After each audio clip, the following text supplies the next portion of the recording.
السلام عليكم ورحمة الله وبركاته.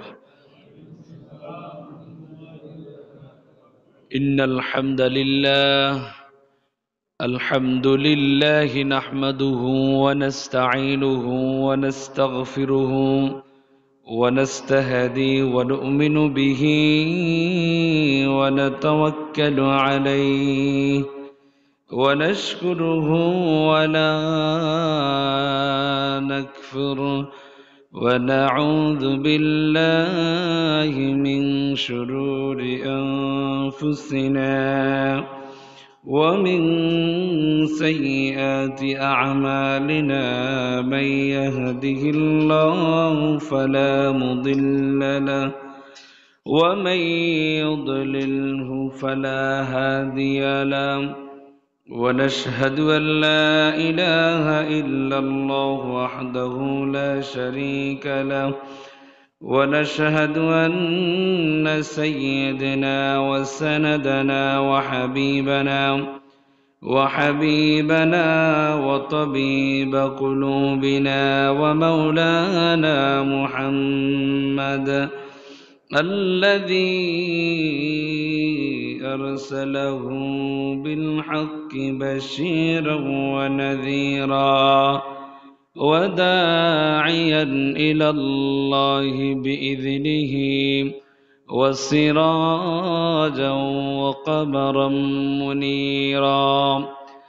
أما بعد فأعوذ بالله من الشيطان الرجيم.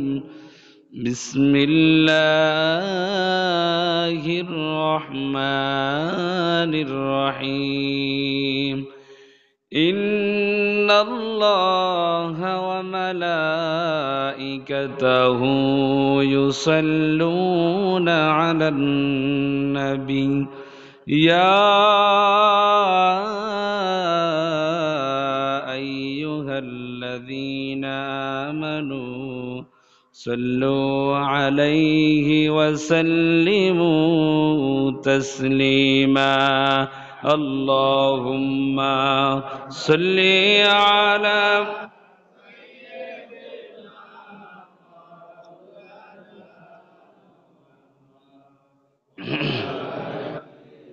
سيدنا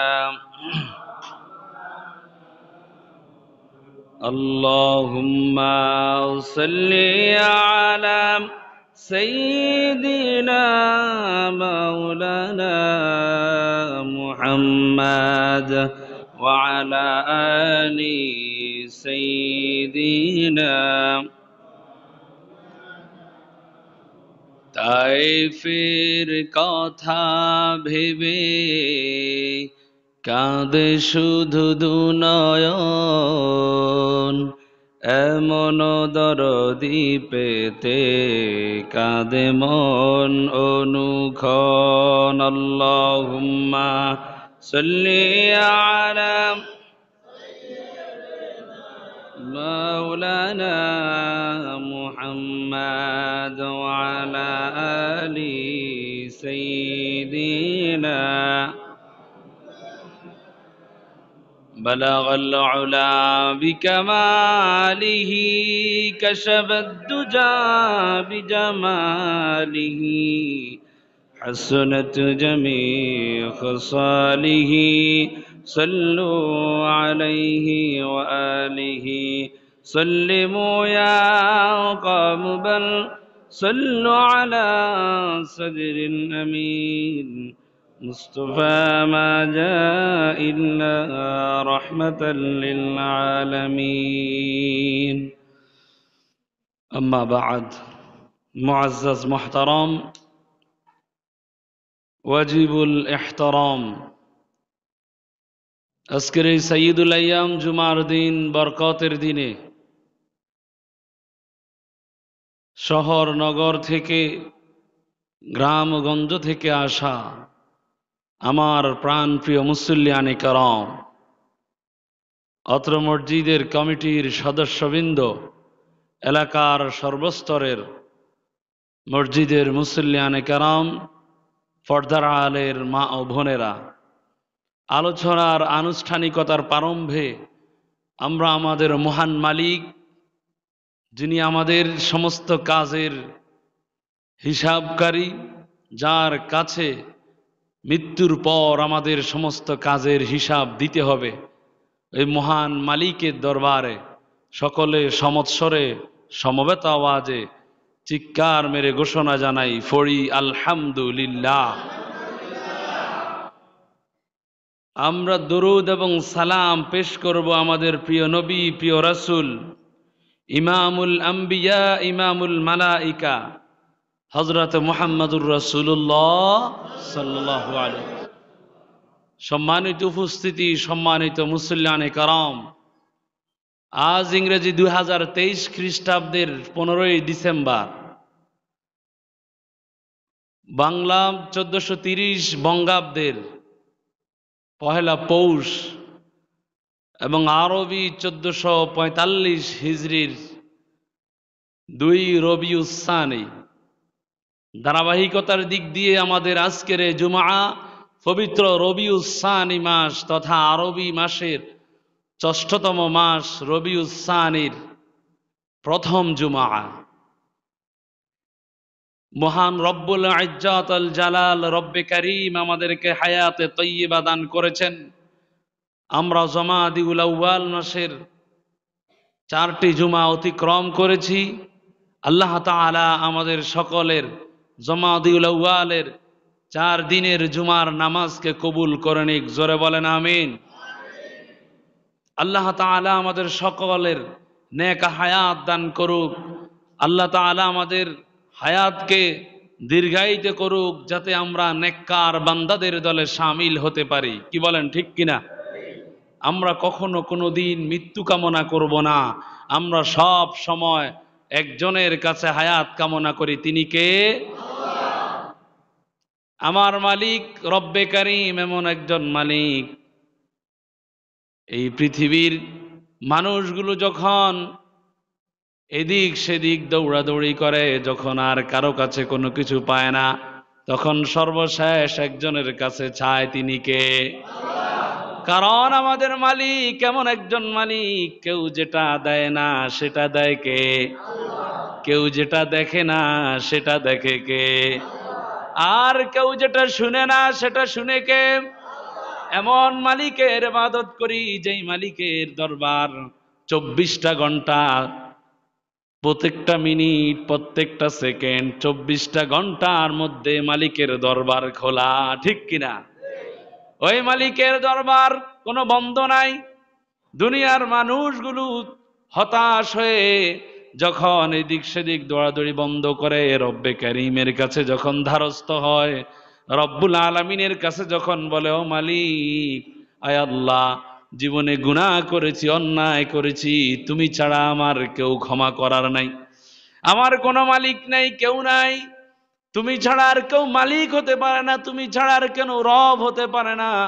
ও রব্বে কারীম, তুমি আমার জীবনের গুনাহ ক্ষমা করে দাও, আমার রোগগুলোকে মুক্ত করে দাও। রব্বে কারীম তখন বান্দার এই কথাগুলো শুইনা আল্লাহ তাআলা খুশিয়া বান্দার জীবনের গুনাহ মাফ করে দেয়। সুবহানাল্লাহ। কারণ আল্লাহর নাম রহিম, আল্লাহর নাম রহমান, আল্লাহর নাম রউফ। আল্লাহ তাআলা সব চাইতে বড় দয়ালু। রব্বে কারীম চায় বান্দা গুনাহ করার পর আমার কাছে ক্ষমা চাক, ক্ষমা করে দিবে কে? আল্লাহ। পেয়ারা হাজি, আমাদের আজকের জুমার আলোচ্য বিষয়, যে বিষয় নিয়ে আমরা কথা বলবো, আজকে জমাদিউস সানির প্রথম জুমার আলোচ্য বিষয় হলো কিয়ামতের এই কঠিন দিনের আল্লাহর কাছে আমাদেরকে যে হিসাব দিতে হবে, আজকে হিসাব সম্পর্কিত বিষয়ে আমাদের আজকের জুমা। যে বিষয়ে অর্থাৎ কিয়ামতের এই কঠিন দিনে আমাদেরকে রব্বে কারীমের কাছে দাঁড়ায় যে হিসাব দিতে হবে, আজকের এই হিসাব অর্থাৎ ইয়াউমুল জাযা সম্পর্কে, ইয়াউমুল হিসাব সম্পর্কে আজকের জুমার আলোচ্য বিষয়। আল্লাহ তাআলা আমাদেরকে পবিত্র কোরআনুল কারীম থেকে আমাকে বলার, আপনাদেরকে শোনার তৌফিক দান করুক। জোরে বলেন আমিন।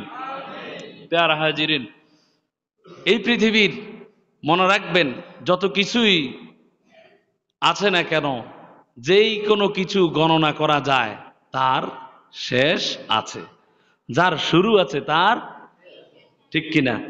যেই জিনিস গণনা করা যায়, গণনা জিনিস মানে শেষ হবে, গণনা জিনিস কি হবে? শেষ হবে। ঠিক এই পৃথিবীর একদিন শুরু হয়েছিল, আবার এমন একটা দিন এসে যাবে, ওই দিনটাতে এই পৃথিবী শেষ হয়ে যাবে, ঠিক কিনা? এই পৃথিবী ধূলিসাৎ হয়ে যাবে, এই পৃথিবী সব লন্ডভন্ড হয়ে যাবে। এ জমিন তখন কথা বলবে, জমিন বলবে, ও দুনিয়ার বাদশারা, আইনাল মুলুক, ও দুনিয়ার বাদশারা, তোমাদের রাজত্ব কোথায়? তোমরা কোথায়? আজ কে কোথায় আছো? কারো কোনো রাজত্ব নাই, কারো কোনো দাপট নাই, ক্ষমতার অহংকার নাই, কিছুই নাই। তোমরা আজ কোথায়? সব নিস্তব্ধ হয়ে যাবে, কারো কোনো ক্ষমতা থাকবে। তো সেই দিন, যেদিন সব কিছু শেষ হয়ে যাবে, শেষ হওয়ার পর এমন একটা দিন আসবে, আবার রব্বুল আলামিন ইসরাফিল ফেরেশতাকে বলবেন, তুমি আরেকটা ফুৎকার দাও। তখন সমস্ত মানুষগুলো কবর থেকে উঠে যাবে। আল্লাহু আকবার। আল্লাহ রব্বুল আলামিন সেটা কোরআনুল কারীমে সূরা ইনফিতারের মধ্যে বলেন, ইযাস সামাউ ফাতারাত ওয়া ইযাল কাওয়াকিবু ইনতাসারাত وَإِذَا الْبِحَارُ فُجِّرَتْ وَإِذَا الْقُبُورُ بُعْثِرَتْ। যখন আকাশ বিদীর্ণ হয়ে যাবে, সাতটা আসমান ভেঙে ভেঙে পড়ে যাবে, কত crore crore million billion trillion নক্ষত্র রয়েছে, গ্রহ রয়েছে, সব কিছু ভেঙে ভেঙে পড়ে যাবে। সমুদ্রের পানিগুলোতে আগুন ধরিয়ে দেওয়া হবে। ওয়াতাকুনুল জিবালু কালইহনিল মানফুশ। যত পাহাড় রয়েছে পৃথিবীর মধ্যে, সমস্ত পাহাড়গুলি ধুলিত পশমের মতো উঠতে থাকবে, লন্ডভন্ড হয়ে যাবে। এর পরবর্তী ফুৎকারে সমস্ত মানুষগুলো কবর থেকে উঠবে। আল্লাহু আকবার। যিনি কবর থেকে উঠার ক্ষমতা দিবেন তিনি কে? আরো জোরে বলেন, তিনি কে? আল্লাহ রাব্বুল আলামিন ওই মানুষদেরকে মানুষের অস্তিত্ব সম্পর্কে প্রশ্ন করে বলেন, ও দুনিয়ার মানুষেরা, তোমরা কি জানো না? তোমরা কি একটু খেয়াল করো না? আলাম নাখলুকুম মিন মাইন মাহিন। আল্লাহ রাব্বুল আলামিন সূরা মুরসালাতের 20 নম্বর আয়াতে আমাদেরকে বলতেছে, আমি কি তোমাদেরকে তুচ্ছ পানি থেকে সৃষ্টি করিনি? আল্লাহু আকবার। আল্লাহ রাব্বুল আলামিন আমাকে আপনাকে মেসেজ দিচ্ছেন, ও মানুষ, তোমার কি এমন অহংকার? কত অহংকার করো, ক্ষমতার দাপট দেখাও, টাকা পয়সার অহংকার দেখাও, কত কিছুই না দেখাও, অথচ আমি আল্লাহ রাব্বুল আলামিন তোমাকে সৃষ্টি করেছি নাপাক পানি থেকে। তাও এমন পানি, এটা একটা তুচ্ছ পানি, যেই পানিটা শরীর থেকে বের হলে, পুরুষের শরীর থেকে বের হলে শরীরটা নাপাক হয়ে যায়, গোসলটা ফরজ হয়ে যায়। দুর্গন্ধ একটা পানি থেকে, এক ফুটা পানি থেকে, ওই এক ফুটা পানি তো নয়, পানির মধ্যে বীর্য রয়েছে, বীর্যের মধ্যে শুক্র রয়েছে। ওই শুক্র থেকে আমি রব্বুল আলামিন 20 কোটি প্রাণ থেকে 19,99,999,000 প্রাণকে বিলুপ্ত করে দিয়া আমি রব্বুল আলামিন তোমাকে মায়ের পেটের মধ্যে, ওবামের মধ্যে একটা সুরক্ষিত একটা জায়গায় রেখে দিলাম। সুবহানাল্লাহ। আল্লাহ রাব্বুল আলামিন বলেন, ফাজআলনাহু ফি করারিম মাকিন। এরপর আমি এই পানিটাকে সুরক্ষিত একটা জায়গায়, একটা আধারের মধ্যে রেখে দিলাম। সুবহানাল্লাহ। মানুষ মায়ের পেটের মধ্যে থাকে 3টা অন্ধকারের মধ্যে, দুনিয়ার আধার, পেটের আধার, পেটের মধ্যে আরেকটা স্তর রয়েছে রেহেমের আধার। আল্লাহু আকবার। এরপর রব্বুল আলামিন বলেন, ইলা কদারিম মালুম। আমি রব্বে কারীম এই পানিটাকে নির্দিষ্ট একটা সময়ের মধ্যে তোমার মায়ের গর্ভের মধ্যে রাখি, আমি আল্লাহ তাআলা। ফাকাদারনা ফানি'মাল কাদিরুন। আর আল্লাহ তাআলা বলেন, আমি হলাম উত্তম পরিমাপকারী। সুবহানাল্লাহ। তুমি মায়ের পেটের মধ্যে কতদিন থাকবা, কত সময় থাকবা, এটার পরিমাপ করছে কে? আল্লাহ বলেন, আমি সবচাইতে বড় পরিমাপকারী। আল্লাহ তাআলা সেই মেসেজটা সূরা কিয়ামার মধ্যে বলেন, আলাম ইয়াকুন নুতফাতাম মিন বানি ইউমনা সুম্মা কানা আলাকাতান ফাখালাকা ফাসাওয়া। আল্লাহ রাব্বুল আলামিন বলেন, মানুষ কি তার বীর্যের দিকে তাকায় না? মানুষ কি তার বীর্যের দিকে তাকায় না? আমি তাকে তার বীর্যের শুক্রবিন্দু থেকে সৃষ্টি করলাম, এরপরে বীর্যটাকে আমি রক্ত বানালাম, রক্ত বানায়া আমি তার সুন্দর একটা গঠন তৈরি করে দিলাম, গোস্ত বানালাম, সুন্দর একটা গঠন তৈরি করে দিলাম। فجعل منه الزوجين الذكر والأنثى। রব্বুল আলামিন বলেন, এরপরে আমি এর মধ্য থেকে যুগল নর নারী, নর এবং নারী দুনিয়ার মধ্যে প্রবেশ করে দিলাম, দুনিয়ার মধ্যে সৃষ্টি করে দিলাম। আলাইসা যালিকা বিকাদিরিন আলা আন ইউহয়িয়াল মাউতা। সকলে বলেন বালা, একসাথে বলেন বালা। কারণ এই আয়াতটা পড়ার পর আল্লাহ রাসূল বলেন, যে ব্যক্তি এই সূরা কিয়ামার সর্বশেষ আয়াতটা পড়বে, আলাইসা যালিকা বিকাদিরিন আলা আন ইউহয়িয়াল মাউতা। সবাই বলেন বালা। রব্বুল আলামিন এখানে বলতেছেন, আমি আল্লাহ তাআলা তোমাকে এত সুন্দর করে বানালাম, ওই আল্লাহ এত সুন্দর করে তোমাকে সৃষ্টি করলেন, ওই আল্লাহ বলতেছেন তিনি কি মৃত থেকে জীবিত করার ক্ষমতা তার কি নাই? আরো জোরে বলেন আছে না নাই? ওই আল্লাহ তাআলা মানুষ যে একবার মারা যায়, মারা যাওয়ার পর দুনিয়া থেকে চলে যাওয়ার পর গোস্ত পচে যায়, হাড্ডিগুলো মাটির সাথে মিশে যায়, ওই আল্লাহ কি ওই মাটি থেকে আবার সৃষ্টি করার ক্ষমতা আছে না নাই? আরো জোরে বলেন আছে না নাই? কাফেররা যখন প্রশ্ন করেছিল, ওয়াদারাবা লানা মাসালান ওয়া নাসিয়া খালকাহু ক্বালা মান ইউহয়িল ইযামা ওয়া হিয়া রামীম। কাফেররা আল্লাহ তাআলার সাথে তুলনা করে, অথচ সে তার নিজের সৃষ্টির ব্যাপারে ভুলে যায়। তাকে আল্লাহ তাআলা কেমনে বানালেন, তাকে আল্লাহ তাআলা কিভাবে বানালেন, তারা বলতে থাকে এই পচা গলা হাড়গুলো থেকে কবরে যে আমাদেরকে মাটি দেওয়া হয়, হিন্দুদেরকে শ্মশানের মধ্যে পড়িয়ে দেওয়া হয়, ইহুদিদেরকে বাক্স ভরে কবর দেওয়া হয়, খ্রিস্টানদেরকে বাক্স ভরে কবর দেওয়া হয়, তাদের যে পরিস্থিতি হয়, এই পচা হাড্ডিগুলো থেকে কি আল্লাহ আমাদেরকে আবার বানাবেন? তারা এভাবে আল্লাহর কাছে এভাবে প্রশ্ন করতো, তোমার আল্লাহ কি আবার বানাতে পারে? ও মুহাম্মদ তুমি বলে দাও। আল্লাহ তাআলা সেই জবাবে সূরা ইয়াসিনের মধ্যে বলেন, সে আমার সাথে তুলনা করেন, অথচ সে নিজের সৃষ্টির ব্যাপারে ভুলে যায়। আল্লাহ তাআলা তাকে একটা বীর্য থেকে, নুতফা থেকে বানালেন, সামান্য পচা এক ফোঁটা পানি থেকে বানালেন। ওই আল্লাহ এমন একজন আল্লাহ যে আল্লাহ তাআলা কুল ইউহয়িহাল্লাযী আনশাআহা আউওয়ালা মাররাতিন। আল্লাহ রাব্বুল আলামিন জবাব দেন, ও নবী আপনি তাদেরকে বলে দেন, আপনি তাদেরকে বলে দেন তিনি তাদেরকে জীবিত করবেন। কে জীবিত করবে? তিনি তাদেরকে জীবিত করবেন। কিভাবে জীবিত করবেন? আল্লাযী যিনি আনশাআহা, যিনি সৃষ্টি করেছেন, বানিয়েছেন, আউওয়ালা প্রথমে, যিনি আমাকে আপনাকে প্রথমে বানাইছেন তিনি কে?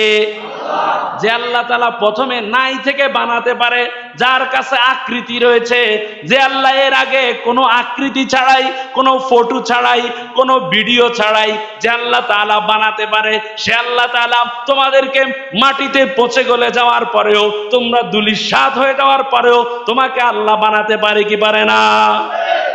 নাস্তিকদের প্রশ্নের জবাব এখানে। নাস্তিকরা বিশ্বাস করে না, নাস্তিকরা বলতে চায় মানুষ মরে গেলে সব চলে যায়। না, আমার আল্লাহ তাআলা জবাব দিচ্ছেন, ও নাস্তিক মুরতাদরা শুনে রাখো, যে আল্লাহ তাআলা প্রথমে সৃষ্টি করেছিলেন, ওই আল্লাহ তাআলা প্রথমে কোনো পটু দেখে সৃষ্টি করেন নাই, ওই আল্লাহ তাআলা নিজ ক্ষমতায় মানুষকে বানাইছেন, ঠিক কিনা? আবার আল্লাহ তাআলা মানুষকে সৃষ্টি করবেন, আল্লাহ তাআলার সেই ক্ষমতা আছে না নাই? তোমার হাড় হাড্ডিগুলো যদি পচে গুলে মাটি হয়ে যায়, সেখান থেকেও সৃষ্টি করার ক্ষমতা কার? সুতরাং সৃষ্টি সম্পর্কে সবচাইতে জ্ঞান বেশি কার? এই জন্য রব্বুল আলামিনের কাছে আমাদের সকলকে ফিরে যেতে হবে। সূরা আনকাবুতের 57 নম্বর আয়াত, কুল্লু নাফসিন যায়িকাতুল মাউত সুম্মা ইলাইনা তুরজাউন। এই আয়াতটা আমরা আয়াতের প্রথম অংশ আমরা অনেক সাধারণ মানুষও জানি, ঠিক কিনা? দেখবেন অনেক নেতারা ভাষণ দিতে গেলে আয়াতটা কয়, অন্য আয়াত পারক আর না পারক, কারণ এই আয়াতটা জানাজার মধ্যে কোনো হুজুর বক্তৃতা দিতে গেলে আয়াতটা বলে কি বলে না, কুল্লু নাফসিন যায়িকাতুল মাউত। প্রত্যেক প্রাণ, যত প্রাণ রয়েছে, every soul tested should be death, প্রত্যেক প্রাণ মৃত্যুর স্বাদ ভোগ করবে। যত প্রাণ আছে এই পৃথিবীতে সবাই মৃত্যুর স্বাদ ভোগ করবে। এমন কি যে একটা মশা তোমরা দেখো, আজরাইল আলাইহিস সালাতু ওয়াস সালাম আল্লাহ রাসূলকে বলেন, ও রাসূল, ও মুহাম্মদ, ও জামানার শেষ নবী, আমার কাছে দুনিয়াতে যে একটা মশা রয়েছে, ওই মশার প্রাণের খবর, তার রূহের খবরও আমার কাছে আছে। সুবহানাল্লাহ। আপনি তো একটা থাপ্পড় দিয়ে একটা মশা মারেন, কিন্তু কখন তার জান কবজ হবে সেটা জানে কে? আজরাইল আলাইহিস সালাম, মালাকুল মউতের কাছে চিঠি এসে যায়, বার্তা এসে যায়, কোন সময় কোন প্রাণের মৃত্যু হবে। আল্লাহু আকবার। ওই আল্লাহ তাআলা আমাদের সকলকে দুনিয়া থেকে নিয়ে যাবেন। সর্বশেষ আয়াতের শেষে রব্বুল আলামিন বলেন, সুম্মা ইলাইনা তুরজাউন। সুতরাং প্রত্যাবর্তন একমাত্র কার কাছে? মানুষ শুধু এটাই বুঝে সব প্রাণী মরবে, ঠিক কিনা? যারা আস্তিক, যারা নাস্তিক, যারা আল্লাহর ইবাদত করে, যারা আল্লাহর সাথে শিরক করে, যারা কারো ইবাদত করে না, এরা হলো নাস্তিক। সবাই আল্লাহকে মানক আর না মানক একটা জিনিস মানে, তারা জানে কারণ জীবন যেহেতু একদিন শুরু হয়েছে, মৃত্যু একদিন হবে, ঠিক কিনা? তারা সবাই এটা মানে, কিন্তু পরের অংশ মানে না। আল্লাহ তাআলা বলেন, সুম্মা ইলাইনা তুরজাউন। তোমার প্রত্যাবর্তন কার কাছে? সুতরাং আল্লাহর কাছে যেহেতু প্রত্যাবর্তন, আর আল্লাহ তাআলা তার কাছে আমাদেরকে নিয়ে যাবে। শুধু নিয়ে যাবে না, আল্লাহ তাআলার কাছে আমাদেরকে হিসাব দিতে হবে, ঠিক কিনা? আমরা 5 ওয়াক্ত ফরজ নামাজের মধ্যে 17 রাকাত ফরজ নামাজের মধ্যে সূরা ফাতিহা পড়তে হয় কি হয় না? ফরজ নামাজের 17 রাকাত 17 বার সূরা ফাতিহা পড়ি। সূরা ফাতিহার মধ্যে আমরা ঘোষণা দেই, আলহামদুলিল্লাহি রাব্বিল আলামিন আর রহমানির রহিম মালিকি ইয়াউমিদ্দিন। আপনি বলতেছেন, আল্লাহ দুনিয়াতে যা কিছু করি আর না করি, আপনি কিন্তু বিচার দিনের মালিক। ইয়াউমুল জাযা, ইয়াউমুল জাযা, বিচার দিনের মালিক আপনি। ওই দিনের জাজমেন্ট, আপনি জজ, আপনি বিচারক। আপনি 5 ওয়াক্ত নামাজে, ফরজ নামাজের মধ্যে যেই নামাজে পড়েন না কেন, আল্লাহর কাছে এইভাবে স্যালেন্ডার করেন, রব্বে কারীম আপনি বিচার দিনের মালিক। মসজিদে ঢুকার আগে আমি একটু আগে সুদের সাথে লেনদেন করছি, মসজিদে ঢুকার আগে ঘুষের সাথে লেনদেন করলাম, মসজিদে ঢুকার আগে আমি একটু আগে আরেকজনের জায়গা জমিন জাল দলিল করে নিলাম, আইল ঠেলাঠেলি করলাম, মালের বন্ধে ভেজাল দিলাম। যা কিছু করি আর না করি মালিক, তুমি কিন্তু বিচার দিনের মালিক, ঠিক কিনা? সুতরাং আল্লাহ যেহেতু বিচার দিনের মালিক, ওই জায়গায় একটা বিচার হবে কি হবে না? আসুন, আমাদের আজকের খুতবা হলো বিচার সম্পর্কে। কি সম্পর্কে? আল্লাহ তাআলা এই জন্য কোরআনে কারিমের 6666টা আয়াতের মধ্যে এই যে 30 পারার সর্বশেষে যে সূরাগুলো রয়েছে, এই সূরার মধ্যে মানুষের অস্তিত্ব এবং কিয়ামত সম্পর্কে বর্ণনা করেন। কারণ মানুষদেরকে বারবার আল্লাহ মেসেজ দেয়, ও মানুষেরা, তোমাদেরকে কিসে ভুলায় রাখছে? কে তোমাকে ভুলায় রাখছে? কে তোমাকে ফজরের সময় মসজিদে আসতে দেয় না রে বান্দা? কে তোমাকে মসজিদে আসতে দেয় না? কে তোমাকে ভুলে রেখেছে? কে তোমাকে হারামের সাথে জড়িত করে রেখেছে? মুয়াজ্জিন হাইয়া আলাস সালাহ হাইয়া আলাল ফালাহ বলে ডাকে, কে তোকে ভুলে রাখছে? কে তোকে ভুলে রাখছে? কোন দুনিয়ার মোহ তোকে ভুলিয়ে রাখছে? দুনিয়ার অট্টালিকা, বিল্ডিং, বাড়ি, কোনো কিছুই তোকে ঘরে রাখতে পারবে না। তোর মৃত্যু যখন হয়ে যাবে, তোর স্ত্রী তোর রুম থেকে তোকে বের করে দিবে, বারান্দায় নামিয়ে দিবে। তোর সন্তানগুলো তাদের নিজের পায়ের মাটি দ্বারা, নিজের পা দ্বারা পিষা পিষা তোকে কবর দিবে, ঠিক কিনা? তোমাকে কবরে কেউ তোমাকে কেউ দুনিয়াতে রাখতে পারবে না, তোমার আসল ঠিকানা চলে যেতে হবে রে বাবা। এই জন্য মৃত্যুকে মনে কইরা আজান হলে মসজিদে আসবো, রাজি আছি তো ইনশাআল্লাহ? আরো জোরে বলেন ইনশাআল্লাহ।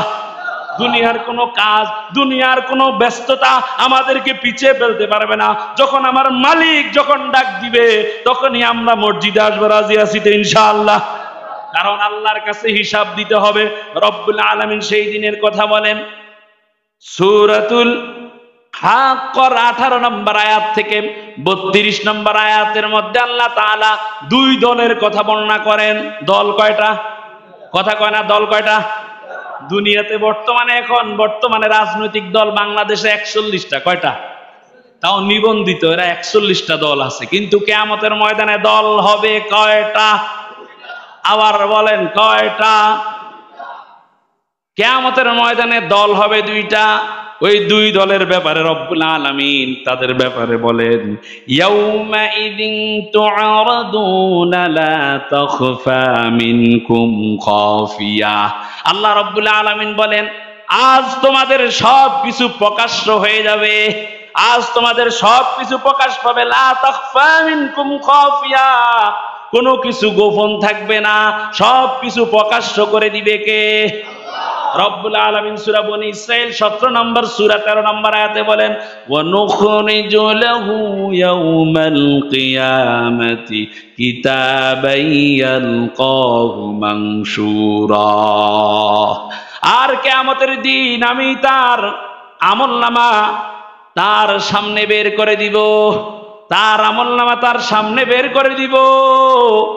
সেই লোকটা দেখতে পাবে, অন্য কেউ পড়বে না। ওই লোকটাকে বলবেন রব্বুল আলামিন সূরা বনী ইসরাঈল 17 নম্বর সূরার 14 নম্বর আয়াতে বলেন ইকরা কিতাবাকা কাফা বিনাফসিকাল ইয়াউমা আলাইকা হাসিবা। ও বান্দা তুই পড়, আজকে তোর আমলনামা তুই নিজেই পড়ার জন্য যথেষ্ট। আল্লাহু আকবার। নিজেই নিজের আমলনামা সেদিন পড়বেন, রব্বুল আলামিন প্রত্যেকের আমলনামা হাতে ধরায়া দিবে। আল্লাহু আকবার। আল্লাহ তাআলা সেটা সূরাতুল হাক্কর 18 নম্বর আয়াতে বলেন ইয়াউমা ইযিন তুআরাদুনা লা তাখফা মিনকুম খাফিয়া। সেদিন কোনো আমলনামা, কোনো কিছু গোপন থাকবে না, সব কিছু প্রকাশ্য করবে কে? রব্বুল আলামিন যখন তার আমলনামা প্রকাশ্য করে দিবে, বান্দা যখন আমলনামা হাতে পাইবে, প্রত্যেকটা মানুষ তার আমলনামা হাতে পাইবে। কেউ ডান হাতে পাবে, কেউ বাম হাতে পাবে। কারো সেই দিন চেহারাটা হবে উজ্জ্বল, উজুহু ইয়াউমা ইযিন নাযিরা। সেই দিন কারো চেহারাটা হবে চাঁদের মতো উজ্জ্বল, আবার কারো চেহারা থাকবে টেনশন থাকবে। যেই দিন দেখবেন যারা ভালো পরীক্ষা দেয় না, যারা পরীক্ষা ভালো দেয় না, তাদের মনের মধ্যে টেনশন আছে না নাই? পরীক্ষা ভালো না হলে টেনশন, আজকে রেজাল্টের দিন না জানি কি হয়, কি অবস্থা হয়। আর যারা ভালো পরীক্ষা দেয়, গোল্ডেন এ প্লাস পাওয়ার যোগ্যতা রাখে, তাদের টেনশন নাই। তাদের চিন্তা হলো আমরা ভালো কাজ করেছি, ভালো পরীক্ষা দিয়েছি, ফলাফলটাও ভালো হবে, ঠিক কিনা? সুতরাং মুমিন বান্দা আল্লাহর একনিষ্ঠ গোলাম, যারা 5 ওয়াক্ত সালাতে মসজিদে এসেছে, যারা হালাল পথে চলেছে, হারাম থেকে দূরে থেকেছে, কিয়ামতের দিন তাদের কোনো চিন্তা হবে না, ভয় হবে না। আল্লাহু আকবার। তাদের কোনো ভয় হবে না। তখন আমলনামা হাতে পায়া তারা কি বলবে? আল্লাহ রব্বুল আলামিন সেই কথাটা বলেন সূরা কাহাফের 18 নম্বর সূরার 49 নম্বর আয়াত ওয়াউদিআল কিতাবু ফাতারাল মুজরিমিনা মুশফিকিনা মিম্মা ফীহি ওয়া ইয়াকুলুনা ইয়া ওয়াইলাতানা মা লিহাযাল কিতাব। তার আমলনামা যখন তার সামনে রাখা হবে, অপরাধীদের সামনে যখন আমলনামা রাখা হবে, ওয়ায়াকুলুনা, তারা সবাই বলবে, জমার সিগা ব্যবহার করলেন, প্লুরাল নাম্বার আল্লাহ তাআলা ব্যবহার করলেন, ইয়া ওয়াইলাতানা, আয় আফসোস, এটা কি আমলনামা, মা লিহাযাল কিতাব, এটা কি আমলনামা, এটা কোন আমলনামা, লা ইউগাদিরু সগীরাতাও ওয়ালা কাবীরাতাও ইল্লা আহসাহা। আর এটা কোন আমলনামা? আমি দেখি আমার আমলনামার মধ্যে কোনো কিছু বাদ যায় না। আমার আমলনামার মধ্যে কোনটা ভালো করছি, ক্ষুদ্র ক্ষুদ্র ভালো কাজ করেছি, কাউকে সালাম দিয়েছি, সেটাও আমলনামায় আছে না নাই? কারো একটু উপকার করেছি, রাস্তা দেখে একটা ইটের কণা সরিয়ে দিয়েছি, কলার বাকল সরিয়ে দিয়েছি, রাস্তায় একটা বাতির ব্যবস্থা করেছি, রাস্তায় একটা গর্ত পড়ে আছে, গর্তটা পুড়িয়ে দিয়েছি, মাটি দ্বারা ভরাট করে দিয়েছি, মানুষের চলাচলটা সুন্দর করে দিয়েছি, মানুষের উপকার করেছি। আমি দেখি সেটাও আমার আমলনামায় আছে। আবার কাউকে অন্যায়ভাবে একটা ধমক দিয়েছি, কারো উপর জুলুম করেছি, অত্যাচার করেছি, মিথ্যা মামলা দিয়েছি, মিথ্যা হামলা দিয়েছি, সেটাও আছে না নাই? কথা কোন আছে না নাই? লা ইউগাদিরু সগীরাতাও ওয়ালা কাবীরাতাও ইল্লা আহসাহা। আজকে দেখি আমার আমলনামা থেকে কোনো কিছু বাদ যায় নাই, সব কিছু উপস্থাপন করছে কে? আল্লাহ তাআলা সব কিছু দেখায় দিবে। আপনি যে মসজিদের মধ্যে জুমার দিন কমপক্ষে 10 টাকাও তো দেন, ঠিক কিনা? 10 টাকার নিচে দেওয়া তখন ঠিক না, ঠিক না? চা এক কাপে তো 10 টাকা, ঠিক না? কিয়ামতের দিন আপনি দেখবেন এই যে মসজিদে প্রত্যেক জুমার দিন 10 টাকা দেন, যদিও 10 টাকা, কিয়ামতের দিন সেটা উপস্থাপন হবে কি হবে না? আপনি মসজিদের কোন কাজের জন্য 10,000 20,000 টাকা দিয়া দিলেন, এই যে মসজিদের ব্যাটারি চুরি হয়ে গেছে, এলাকার সবাই সহযোগিতা করছে, সেটা আমলনামায় থাকবে কি থাকবে না? রব্বুল আলামিনের আমলের খাতায় সব কিছু থাকবে। তখন সব কিছু দেখে যে ব্যক্তি বদকার হবে, ওই লোকটা আফসোস করতে থাকবে, আফসোস করতে থাকবে, আয় আল্লাহ আজকে আমার কি উপায় হবে। আল্লাহু আকবার। এরপর যার আমলনামাটা ডান হাতে আসবে তার ব্যাপারে কথা। ফাআম্মা মান উতিয়া কিতাবাহু বিয়ামিনিহি। এরপর যার আমলনামাটা ডান হাতে আসবে, কোন হাতে আসবে? আমরা সবাই আমলনামা কোন হাতে চাই? কারা কারা আমলনামা ডান হাতে চাই? হাত তুলে দেখায়। আল্লাহু আকবার। আয় আল্লাহ তাআলা, আপনি আমাদেরকে কিয়ামতের দিন আমলনামা ডান হাতে দিয়া দিয়েন, জোরে বলেন আমিন। ফাআম্মা মান উতিয়া কিতাবাহু বিয়ামিনিহি। যখন তার আমলনামা ডান হাতে আসবে, ফায়াকুলু হাউম করাউ কিতাবিয়া। ওই লোকটা তার আত্মীয় স্বজনদেরকে, তার বাড়ির পাশের লোককে, আপনি যদি আপনার আমলনামা ডান হাতে পান, আপনি আপনার বাড়ির পাশের লোককে বলবেন, ও ভাই দেখো আমার আমলনামা, রব্বুল আলামিন আমাকে আমার আমলনামা ডান হাতে দিয়েছে। আল্লাহু আকবার। সফলতা সেই দিন। দুনিয়াতে 10টা বাড়ির মালিক হলেও সফলতা নাই, দুনিয়াতে এমপি মন্ত্রী হলেও সফলতা নাই, যদি সফলতা কিয়ামতের দিন আমলনামা ডান হাতে না পাওয়া যায়। যদি সফলতা হবে ওই দিন যেদিন আপনার আমলনামা ডান হাতে আসবে, ঠিক কিনা? আর দুনিয়াতে আমার অনেক সম্মান, আমাকে রাস্তায় নামলে মানুষের সালাম নিতে নিতে আমার মুখ অবসর হয় না, কিন্তু কিয়ামতের দিন যদি আমার আমলনামা ডান হাতে না আসে, দুনিয়ার এই সফলতার কোনো দাম, ঠিক কিনা? আমলনামা ডান হাতে চান তো? প্যারা হাজিরিন, তখন ওই লোকটা বলবে, দেখো ও ভাই দেখো আমার আমলনামা। আপনি আপনার চাচাতো ভাইকে বলবেন, আপনার পাশের দোকানদারকে বলবেন, ভাই দেখো না আমার আমলনামা, রব্বুল আলামিন আমার আমলনামা ডান হাতে দিয়েছেন। সে কি বললেন? ইন্নী যানানতু আন্নী মুলাকিন হিসাবিয়া। ওই বান্দা বলতে থাকবে, আমি ধারণা করেছি আমাকে একদিন এই আমলনামার সাথে সাক্ষাৎ করতে হবে। আল্লাহু আকবার। কারণ যারা নেকামল করে তারা চিন্তা করে, তাদের কাছে একটা ভয় আছে যে মালিকের কাছে একদিন আমার আমলনামা উপস্থাপন হবে, মালিক আমার আমলনামা দিবে। এই ভয়ে বান্দা গুনার কাজ করে। ওই বান্দা তখন ফাহুয়া ফি আইশাতির রাদিয়া, ওই বান্দা থাকবে সুখের ঠিকানায়, ভালো জায়গায়। সুবহানাল্লাহ। ওই জায়গাটা কেমন? ফি জান্নাতিন আলিয়া, ওই জান্নাতটা হবে সুউচ্চ জান্নাত। কুতুফুহা দানিয়া, ওই জায়গার ফলগুলো থাকবে অবনমিত। আপনাকে কষ্ট করে পাড়ি খেতে হবে না, অবনমিত। আপনার সামনে কলার কাঁদি, একটা কলা না, কলার এরকম কাঁদি, কলার ছড়া আপনার সামনে থাকবে। আপনার গোস্ত খেতে মনে চাইছে, পাখির গোস্ত বুনা হইয়া আপনার চোখের সামনে এনে দিবেন কে? আপনার কাছে ফল ফ্রুটের ব্যবস্থা করে দিবে কে?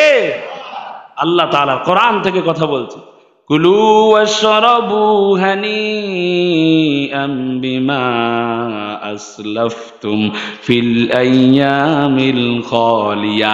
ওই বান্দাকে বলা হবে, ও আল্লাহর বান্দা, তুমি দুনিয়াতে যে নেক কাজ করেছো, ধৈর্য ধারণ করেছো, তুমি ভালো কাজ করেছো, নামাজ পড়েছো, এই শীতের সকালে কম্বল কাঁথা মুড়ে দিয়ে ঘুমাও নাই, ঠান্ডা পানি দিয়ে ওযু করে মুয়াজ্জিনের আজানের সুরে সুর মিলিয়ে তুমি মসজিদে এসেছো, এই যে তোমার প্রতিদান, তোমার জন্য জান্নাত। সুবহানাল্লাহ।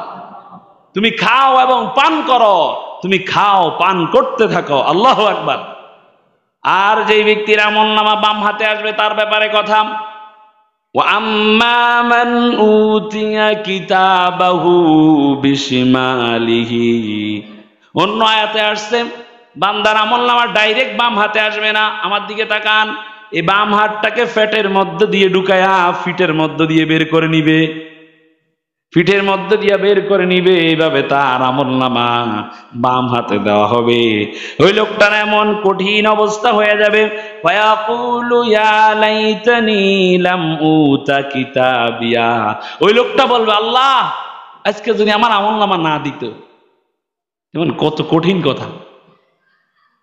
পরীক্ষার দিন রেজাল্ট দিলে যে ফেল করে ওই চিন্তা করা, ওই ব্যক্তি চিন্তা করব আজকে যদি রেজাল্টটা না দিত, এরকম না? ঠিক কিয়ামতের দিন এমন কঠিন অবস্থা, একটু ভয় করেন। যার আমলনামাটা বাম হাতে আসবে ওই লোকটা বলবে আল্লাহ আজকে যদি আমার আমলনামাটা না দিত। ইয়া লাইতাহা কানাতিল কাদিয়া, আল্লাহ মরণে যদি আমার শেষ হইতো। সূরা নাবার 40 নম্বর আয়াত, 78 নম্বর সূরা। ইয়া লাইতানি কুনতু তুরাবা, ওই লোকগুলো কাফের, বেঈমান, মুশরিক, মুনাফিক বলতে থাকবে আল্লাহ আমি যদি আজকে মাটি হয়ে যাইতাম, আমার তো কোনো হিসাব হইতো না। এমন কঠিন পরিস্থিতি তৈরি করে দিবে কে? তখন ওই বান্দাকে বলা হবে হালাকা আন্নি, ওই বান্দা তখন বলবে মা আগনা আন্নি মালিয়া, ওই বান্দা বলবে আয় আফসুস, আজকে আমার সম্পদ কোনো কাজে আসলো না। আমার অঢেল সম্পদ ছিল, রায়পুর বাজারে কত টাকার মালিক আমি ছিলাম, কত বড় ব্যবসায়ী ছিলাম, কতটা বিল্ডিং এর মালিক ছিলাম, ঢাকার শহরে কতটা বাড়ির মালিক ছিলাম। আয় আফসুস, আমার কোন সম্পদ আমার কাজে আসলো না। মা আগনা আন্নি মালিয়া, দেখেন ওই বান্দা কিভাবে বলবে আল্লাহ আজকে আমার সম্পদ তো কোনো কাজে আসলো না, কত সম্পদ রেখে আসলাম, ছেলে মেয়ের জন্য রেখে আসলাম, আল্লাহ আজকে দেখি আমার কোনো সম্পদ কাজে আসলো না। হালাকা আন্নি সুলতানিয়া, বান্দা নিজে নিজেই বলবে, অন্য কেউ বলা লাগবে না, সে নিজে নিজেই বলবে, সেটা আল্লাহ বলতেছে। বান্দা বলবে আমার ক্ষমতাও তো কোনো কাজে আসে না, অথচ দুনিয়াতে আমার একটা ফোনে যথেষ্ট ছিল। একটা ফোন করলে অন্য দলের লোক ঘরে ঘুমাইতে পারতো না, আছে না নাই? আছে না? একটা ফোনেই তো যথেষ্ট ছিল। থানায় একটা ফোন করে দিলে এই লোকটা বাড়ি ছাড়া হয়ে যেত, ঠিক কিনা? আমার একটা ফোনেই তো যথেষ্ট ছিল, আমার একটা হুঙ্কারে যথেষ্ট ছিল, আমার একটা ক্ষমতায় যথেষ্ট ছিল। আজকে আমার কোনো ক্ষমতা নাই, কিছুই নাই। হায় আল্লাহ আজকে আমি শূন্য, আজকে আমি শূন্য। তখন আল্লাহ তাআলা ফেরেশতাদেরকে বলবেন ফুজুহু ফাগুল্লুহু, তোমরা তাকে ধরো, তোমরা তাকে ধরো, ধরে কি করো? সুম্মাল জাহিমা সাল্লু, তোমরা তারে জাহান্নামে নিক্ষেপ করো। কোথায় নিক্ষেপ করো? জাহান্নামে নিক্ষেপ করো।